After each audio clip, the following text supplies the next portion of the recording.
Here is a wind advisory for the following counties in Indiana: Fayette, Union, and Wayne, and the following counties in Ohio: Butler, Champaign, Clark, Clinton, Dark, Greene, Logan, Miami, Montgomery, Preble, Shelby, and Warren.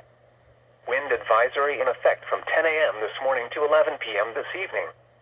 What?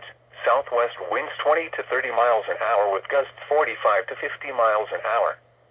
Where? Portions of east central and southeast Indiana, northeast and northern Kentucky, and central, south central, southwest, and west central Ohio. When? From 10 a.m. this morning to 11 p.m. this evening. Impacts: gusty winds will blow around unsecured objects. Tree limbs could be blown down and a few power outages may result. Use extra caution when driving, especially if operating a high-profile vehicle. Secure outdoor objects.